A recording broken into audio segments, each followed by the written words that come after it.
తిరుమల లడ్డు వ్యవహారం ఇప్పుడు తెలుగు స్టేట్స్నే కాదు దేశం మొత్తాన్ని కుదిపేస్తుంది. ఎందుకంటే దేశం మొత్తం శ్రీ వెంకటేశ్వర స్వామికి భక్తులు ఉన్నారు. భక్తులకు ఇప్పుడు దేవాలయాల్లో ప్రసాదం తీసుకోవడానికి అనుమానంగా చూడాల్సిన పరిస్థితి నెలకొంది అన్ని దేవాలయాలు.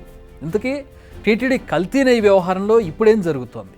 మామూలుగా గుడికి వెళ్ళే వారికి రెండు టార్గెట్స్ ఉంటాయి. ఒకటి, మంచిగా దర్శనం జరగాలి, దేవుని చూసుకుని పూజించుకోవాలి. రెండు, ఆలయంలోని ప్రసాదం ఆరగించాలి. కొందరైతే పూజ కంటే ప్రసాదం పైన ఎక్కువ ఫోకస్ చేస్తారు.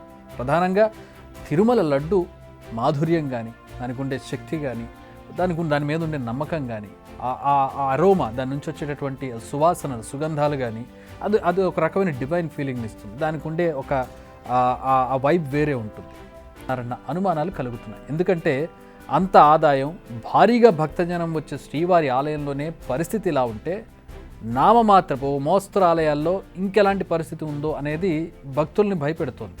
ఇదే భక్తుల నుంచి వస్తున్న ప్రశ్న కూడా.